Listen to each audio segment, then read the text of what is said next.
జై శ్రీరామ్, శ్రీమాత్రే నమః. జై జనసేన, జై పవన్ కళ్యాణ్, జై వారాహి. వందే మాత్రం వీక్షకులకు అందరికీ నమస్సుమాంజలు.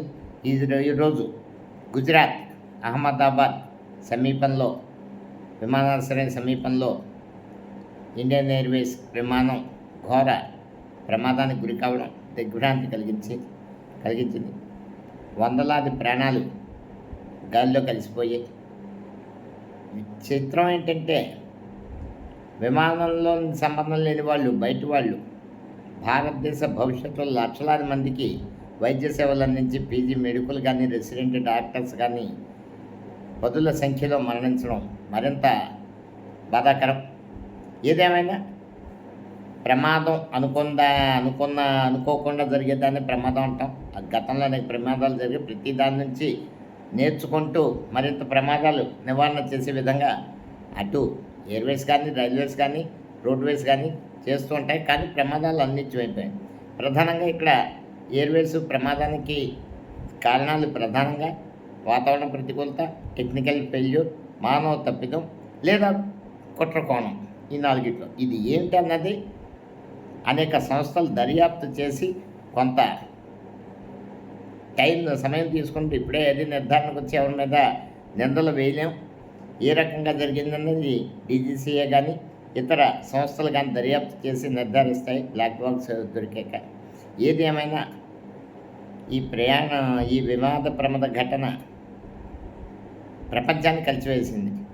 ఒక భారతీయులే కాదు, ఇంగ్లాండ్కి, లండన్కి సంబంధించిన వాళ్ళు ఉన్నారు ప్రయాణికులు, ఇంకా పోర్చుగీస్కి సంబంధించిన వారు ఉన్నారు, కెనడా ప్రయాణికుడు ఉన్నాడు, పసిపిల్లలు ఉన్నారు. 11 మంది చిన్నారులు, 2 పసిపిల్లలు అనుకుంటా. దారుణం. అత్యంత ఖరీదైన విమాన ప్రయాణం కూడా భద్రతాపరంగా లోపాలుంటే ప్రజలు ఏం చేసుకోవాలి?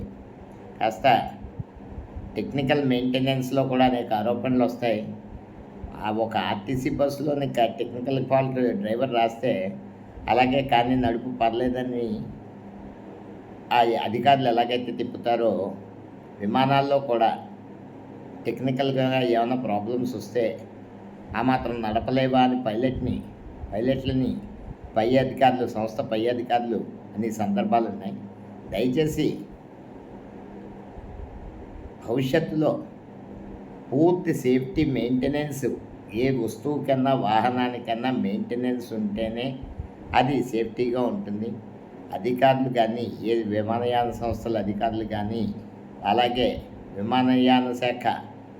పౌర విమానయాన శాఖ అధికారులు కానీ మీరు పర్మిషన్లు ఇచ్చేటప్పుడు ఫుల్ ఫిట్నెస్తో ఉన్న విమానయాన శాఖల విమానాలకు మాత్రం అనుమతి ఇవ్వండి.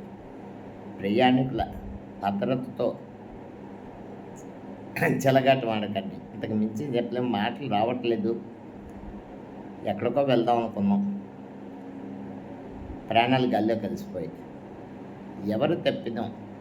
కాబట్టి ప్రభుత్వాలు మేల్కొని, ముఖ్యంగా పౌర విమానయాన శాఖ కానీ, రైల్వేస్ కానీ, రోడ్ రవాణా శాఖ కానీ మరి ప్రమాదాల నివారణకి డ్రంక్ అండ్ డ్రైవ్ లాంటి సమస్యల్ని పరిష్కరించి ప్రమాదాలని పూర్తిగా 100% నివారించడం ఏ సంస్థ తరం కాదు.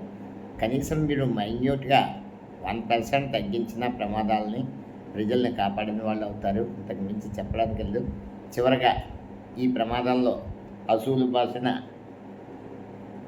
గుజరాత్ మాజీ ముఖ్యమంత్రి ఆయమ్మవర్యులకి, ఇతర ప్రయాణికులకి నివాళులు అర్పించడం తప్పించి మేము చేయగలిగింది ఏం లేదు. వందే మాత్రం. జై హింద్.